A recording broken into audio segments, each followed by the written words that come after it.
తయారు చేసుకుంటున్నాడు అనిపిస్తుంది. అవునండి. ఇప్పుడు మామూలుగా ఏదైనా లీడర్ వెళ్ళినప్పుడు అక్కడ ఏం ఫ్లెక్సీలు పెడతారో అనేది బహుశా ముందర చూడకపోవచ్చు అని చాలామంది అనుకున్నారు. నిన్న సోషల్ మీడియాలో ప్లస్ మెయిన్ స్ట్రీమ్ మీడియాలో ఈ పోస్టర్లు ఇవన్నీ వచ్చినప్పుడు ఈ చాలామంది ఇంటరప్షన్ అలా అనుకోవడం కూడా తప్పే.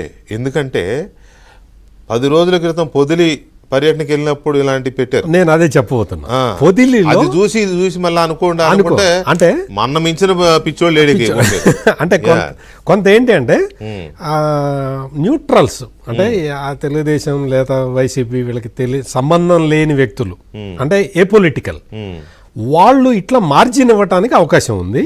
అట్లా కొంతమంది ఇచ్చారు కూడా. ఆయనకి తెలిసి చేస్తారా ఇవన్నీ, ఆయనకి తెలిసి ఇవన్నీ చేస్తారా అనుకునే అవకాశం అని అనుకున్నారు. పొదిలిలో ఇవన్నీ వచ్చినప్పుడే పోలీసులు అలర్ట్ అయిపోయారు. అక్కడ ఎస్పీ చెప్పాడు, అక్కడ పొదిల్లో ఇటువంటి ప్లకార్డులు ప్రదర్శించారు, అడ్డొచ్చిన వాళ్ళని తొక్కుకుంటూ వెళ్తామని చెప్పారు.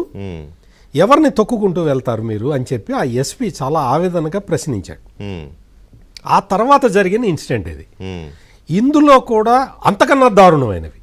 మామూలు రఫా నుంచి మిమ్మల్ని అందరినీ గంగమ్మ జాతరలో మేకలను నరికేస్తానని చెప్పటం అనేది 2029లో అధికారంలోకి రాగానే అంటే పవర్ రాగానే మొత్తం ఇక వరసే అనమాట. ఇది మొదలు పెట్టేది వాళ్ళు చేసే పని ఇది అని చెప్పి చెబుతూ ఉంటే, కార్యకర్తలు చెబుతూ ఉంటే, ఏ నాయకుడైనా సరే, మీరు ఇంట్రడక్షన్లో కూడా చెప్పారు, బుద్ధి జ్ఞానం ఉన్నవాడు ఎవడైనా సరే మామూలుగా అడ్డుకుంటాడు.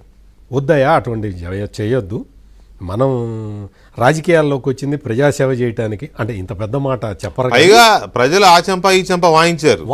వాయించిన కరెక్ట్గా సంవత్సరంలో కూడా ఇంకా మారకుండా తప్పేంటి, సినిమా డైలాగు చెబితే కూడా అరెస్టు చేస్తారా అని ప్రశ్నిస్తున్నాడు. జగన్మోహన్ రెడ్డి ఒకవైపు ఏమో సినిమా డైలాగు చెబితే అరెస్ట్ చేస్తారా అని ప్రశ్నిస్తున్నాడు. వైసీపీ సోషల్ మీడియాలో అతను తెలుగుదేశానికి సంబంధించిన వ్యక్తి, తెలుగుదేశం సభ్యత్వం ఉన్నది, అతని చేతికి ప్లకార్డ్ ఎవరు ఇచ్చారో ఎంక్వైరీ చేయాలని అడుగుతున్నారు.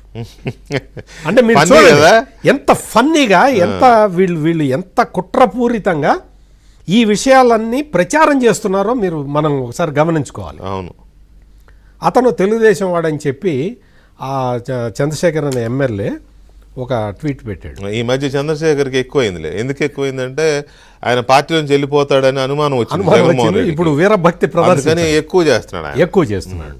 చేసి పెట్టిన తర్వాత అక్కడ తెలుగుదేశం క్లారిఫికేషన్ ఇచ్చింది. వాళ్ళ నాన్న పేరు ఐలయ్య కాంగ్రెస్ పార్టీ తోటి ఉన్నాడు, వైఎస్ఆర్ కాంగ్రెస్ పార్టీకి కంటిన్యూ షిఫ్ట్ అయ్యాడు. ఏ రోజు కూడా తెలుగుదేశం పార్టీలో లేడు. ఎలక్షన్లకు ముందర జగన్మోహన్ రెడ్డి వల్ల మనకేం ఉపయోగం లేదు, మనకు వ్యక్తిగతంగా లేదు, సమాజానికి ఏమీ లాభం లేదని చెప్పి ఆయన ఆ లోకల్ లీడర్ ఆధ్వర్యంలో తెలుగుదేశం పార్టీలో చేరాడు. అసలు సింపుల్ సత్యమూర్తి గారు, సారీ మిమ్మల్ని ఆపినందుకు, ఒక ప్లకార్డు పట్టుకున్న పనికిమాలిన ప్లకార్డు పట్టుకున్న వాడి గురించి ఇంత చర్చ అనవసరం. అసలు ఇంత చర్చ వాడికంత ప్రయారిటీ లేదు, తీసి లోపలేయడమే, లోపల వెయ్యాలి. జగన్మోహన్ రెడ్డి అతన్ని తీసేయాలి మావాడు కాదని. అలాంటిది ఇంత జరిగిన తర్వాత అతన్ని పోలీసులు అరెస్ట్ చేశారు. స్పేర్ చేయలేదుగా, వాడి దగ్గర తెలుగుదేశం కార్డు ఉందని స్పేర్ చేయలేదుగా, ఎందుకు చేస్తారు, అరెస్ట్ చేసేసారు. అతను వాళ్ళ తండ్రితోటి విభేదించి తాళ్ళూరు నుంచి వెళ్ళిపోయి సత్తెనపల్లిలో. వాడి గురించి వద్దు సార్, అంత స్థాయి లేదు అంటున్నా, మన చర్చలో చర్చించే స్థాయి లేదు, సబ్జెక్టే important. Sorry, you are right. ఇక్కడ ఏంటి అంటే ఇటువంటి సైకలాజికల్గా వీళ్ళని డిస్టర్బ్ అయిన కుర్రవాళ్ళందరినీ పోగేసుకొని నేను మళ్ళీ అధికారంలోకి రావాలి అని జగన్మోహన్ రెడ్డి ప్లాన్ చేస్తున్నాడు. అందుకనే తెనాలి ఐతానగర్ వెళ్ళింది కూడా అదే కారణం. అలాంటి బ్యాచ్, సేమ్ ఇటువంటి బ్యాచ్ అక్కడ కూడా వెళ్ళాడు. Betting batch. కానీ అక్కడికి వెళ్ళిన తర్వాత, తెనాలి ఐతానగర్కి వెళ్ళిన తర్వాత ఎవరైతే వాళ్ళ నిందితులు వాళ్ళు ఉన్నారో వాళ్ళని పక్కన నిలబెట్టుకోవటానికి జగన్మోహన్ రెడ్డే భయపడ్డాడు. అందుకని వాళ్ళ కుటుంబాలని, లేకపోతే ఒక అతని నవీన్ అనే అమ్మాయిని బజార్న పెట్టాడు. వాళ్ళని ఆ క్రిమినల్స్ ని పక్కన పెట్టుకునే ధైర్యం కూడా అతను చేయలేకపోయాడు జగన్మోహన్ రెడ్డి.